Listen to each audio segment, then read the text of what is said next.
Di konten kali ini gue mau bahas soal istilah Maruto atau pengunjung di anime Ishura. Gue yakin lu pada pasti udah tahu lah kalau istilah pengunjung di Ishura itu merefer ke orang-orang yang ditransfer ke dunia itu. Penjelasan kasarnya emang gitu, tapi kali ini gue mau bahas lebih dalam tentang istilah pengunjung di anime Ishura ini. Istilah pengunjung sendiri pertama kali muncul di season 1 episode 1 saat Yuno baru pertama kali ketemu sama Sojiro.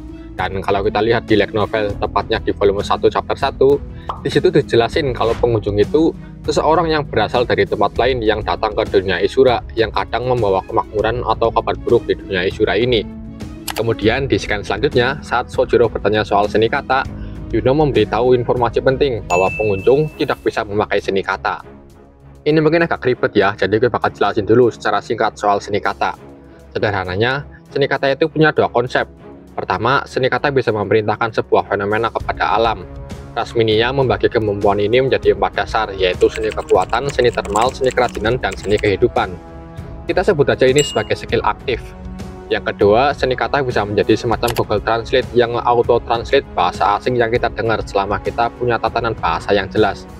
Misalnya aja si Anto cuma bisa bahasa Jawa dan dia ketemu Jenny yang ngomong pakai bahasa Inggris.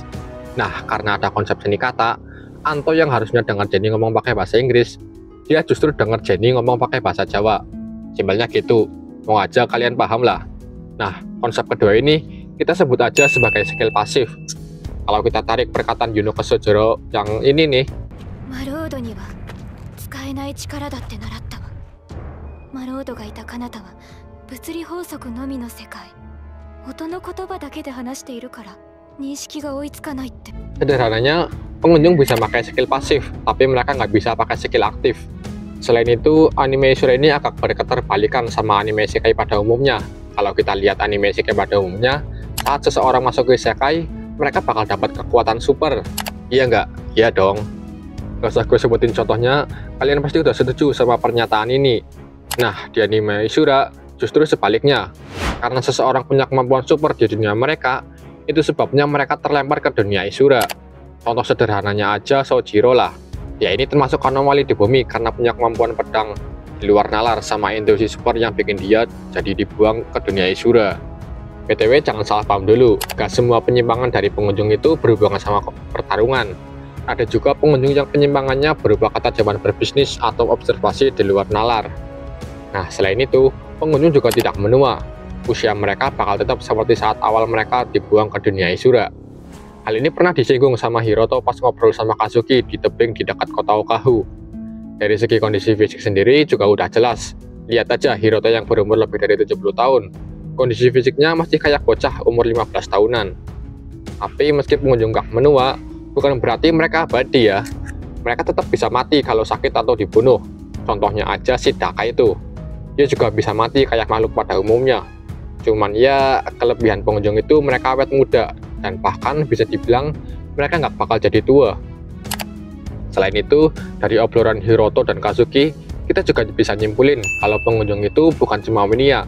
Ras lain kayak naga, wyvern, cyclops, dan lain-lain, mereka berasal dari pengunjung.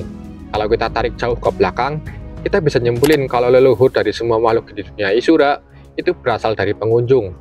Gampangnya itu, pengunjung yang terlempar ke dunia Ishura itu perlahan-lahan mulai membuat keturunan. Dan lambat laun terciptalah society atau bisa dibilang peradaban mulai ada di dunia Ishura. Tapi ada info penting nih soal anak keturunan dari pengunjung. Seperti yang tadi gue jelasin, bahwa pengunjung itu punya privilege di mana mereka itu punya penyimpangan dan umur mereka nggak menua. Tapi saat mereka punya keturunan mereka itu nggak mewarisi penyimpangan yang dimiliki pengunjung, dan juga privilege pengunjung yang nggak menua juga nggak diwarisi kepada keturunan mereka. Di sisi lain, keturunan pengunjung dapat privilege sebagai masyarakat asli dunia Ishura, di mana mereka bisa melantunkan seni kata. Selain itu, meski mereka nggak mewarisi penyimpangan pengunjung, tetapi keturunan pengunjung juga mewarisi kemampuan biologis dari ras mereka. Misalnya aja ada pengunjung berupa sosok elf. Nah, keturunan elf ini meski nggak punya penyimpangan kayak ortunya, tapi dia punya kemampuan biologis dari elf berupa usia yang panjang dan juga wajah yang cantik dan juga telinga lancip. Jadi kalau kita simpulkan dari semua penjelasan gue tadi, pertama, pengunjung itu merupakan makhluk yang dibuang ke dunia Ishura karena memiliki kemampuan menyimpang dari dunia asal mereka. Mereka tidak menua dan mereka bukan cuma berasal dari ras Minia, tapi Wyvern, naga, dan ras lain juga memiliki leluhur yang adalah pengunjung. Dan bisa dibilang asal-usul berbagai ras di dunia Isura ini berasal dari pengunjung. Selain itu, keturunan dari pengunjung gak mewarisi kemampuan abnormal dari pengunjung itu sendiri, tapi mereka memiliki akses untuk melantunkan seni kata. Bisa dibilang pengunjung ini berperan penting dalam peradaban di dunia Isura. Contohnya aja Kazuki dan Hiroto yang mempopulerkan senapan. Selain itu, ada juga pengunjung yang membawa teknik untuk mengubah kristal radio menjadi alat komunikasi. Dan contoh lainnya yang juga ada Victor yang menciptakan satuan ukuran di dunia ini menggunakan sistem matriks. Meskipun begitu, kebanyakan Raja Iblis yang memproklamirkan diri juga berasal dari pengunjung. Nah, sebab dari kelebihan dan kekurangan dari adanya pengunjung ini, kota Auretia sangat mewaspadai pengunjung yang datang ke dunia Isura. Kalau kalian lihat di season 1 episode 6 saat Yuno melapor ke Hidou, kita dapat menyimpulkan bahwa karena pengunjung mungkin menimbulkan ancaman yang signifikan terhadap masyarakat yang ada dan keseimbangan kekuasaan, pelaporan segera diperlukan terlepas dari apakah mereka bersikap bermusuhan atau tidak. Tentu aja, seorang informan yang melapor keberadaan pengunjung bakal dapat hadiah besar dari Auretia. Dan dalam kasus Yuno ini, dia mendapat hak kewarganegaraan di Auretia dan mungkin beberapa biaya hidup di sana. Dan untuk pengunjung sendiri, mereka yang telah dilaporkan ke Auretia memiliki kewarganegaraan khusus dan dijamin hidup dan aktivitas di sana. Tapi kalau gue bisa bilang, semua hak itu pada dasarnya merupakan sistem yang dipakai Auretia untuk memanfaatkan pengunjung yang memiliki potensi bahaya untuk digunakan oleh pemerintah Auretia. Dan kalau kita lihat di light novel saat percakapan Kazuki dan Hiroto membuat spekulasi bahwa alasan mereka tidak menua itu karena tujuan mereka dibuang ke dunia Isura adalah untuk membuat dampak di sana. Singkatnya, Hiroto menganggap akan sulit membuat dampak di peradaban jika hanya dengan umur normal Minia. Itu sebabnya pencipta kata memberikan privilege tidak menua kepada pengunjung supaya mereka atau pengunjung ini dapat diharapkan mengubah dunia Isura itu. Sebagai contoh, dulu pernah disebutkan ada pengunjung yang mencoba membuat sistem alfabet di dunia ini.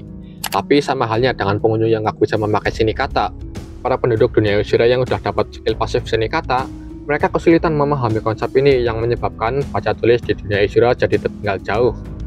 Memang ada beberapa orang yang bisa baca tulis, tapi itu cuma beberapa orang doang, kayak pastor dari Ordo dan beberapa bangsawan dan cendekiawan. BTW ada sedikit fakta menarik nih. Yuno yang merupakan pelajar Nagan, dia rupanya bisa baca huruf Jepang juga loh. Terus kalau kita mati lagi percakapan Hiroto dan Kazuki menyebutkan kalau akhir-akhir ini pengunjung yang datang itu dari ras Minia, dan secara spesifik dia bilang kalau kebanyakan pengunjung saat ini berasal dari Jepang. Nah, kalau kalian cermati, ras paling mendominasi di dunia Isura saat ini adalah ras Minia.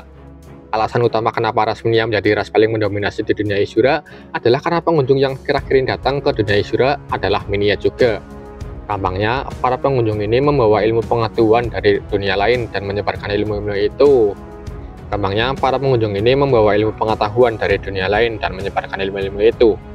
Nah, berhubung belakangan ini pengunjung yang datang dari ras Minia, secara nggak langsung ras Minia ini yang paling banyak dapat ilmu pengetahuan baru dari para pengunjung. BTW sedikit info lagi nih, kalau kalian amati, kebanyakan pengunjung itu memakai pakaian asli mereka dari dunia jauh. Contohnya aja Hiroto, Morio, Kazuki, Sojiro, dan kawan-kawan. Nah, bagi mereka, hanya pakaian itu saja yang menghubungkan mereka ke dunia asli mereka. Lalu, alasan kenapa banyak pengunjung yang dianggap sebagai Raja Iblis yang memproklamirkan diri, itu karena mereka menunjukkan teknologi dan pengetahuan luar biasa mereka di luar naungan Raja sejati Minia. Oke, gue persingkat aja, kita langsung sebutin list pengunjung yang udah pernah muncul di cerita Isura. Pertama ada Sojiro si pedang Willow yang memiliki nama asli Yagi Sojiro. Dia ini salah satu pengunjung yang berasal dari Jepang. Kedua ada Kazuki si nada hitam yang memiliki nama asli Mizumura Kazuki. Dia ini seorang prajurit veteran yang terkenal karena prestasinya dalam membebaskan kota utara sendirian. Ketiga ada Albert si Sumerain yang memakai pisau lempar sebagai senjatanya. Dia terbunuh saat mengawal karavan ke labirin tempat Pisciano belajar. Keempat ada Morio si Sentinel yang memiliki nama asli Ariyama Morio. Dia merupakan pemimpin kota bebas Sukahu dan ahli siasat perang. Kelima ada Yukiharu si penyelam senja yang memiliki nama asli Shijima Yukiharu. Dia merupakan reporter yang menggendong kotak kayu kayak Tanjiro. Keenam ada Yugo si pedang bergeser yang merupakan salah satu anggota party pertama dan juga seorang ninja. Ketujuh ada Hiroto si Paradok yang dikenal sebagai anak beranggota abu-abu dan memiliki jaringan informasi terluas lewat para pedagang. Kedelapan ada Victor Split yang memperkenalkan satuan Matrix di dunia Asura. Kesembilan ada Shinji Sibilar yang memiliki nama asli Kato Shinji yang pernah bersekutu dengan mata obsidian dan ahli bermain shogi. Kesepuluh ada Barnard si Esensi yang memperkenalkan mesin uap di dunia Asura. Ke-11 ada Lois Sasi Embun Bagi yang adalah seorang raja iblis yang menyebarkan ilmu pertanian timur dan memperkenalkan jenis gandum baru. Ke-12 ada Nikhil Syracuse yang adalah seorang wanita cacat yang pernah melawan Luke Noka dan mati. Ke-13 ada Takai Samurai yang pernah bertarung melawan Sojiro dan bertarung melawan Nihilo. Dan terakhir ada Shiki si musuh semua yang memiliki nama lain Aihara Shiki. Oke, mungkin itu aja pembahasan soal pengunjung dari gue. Thanks buat yang udah nonton sampai akhir dan see you di next video.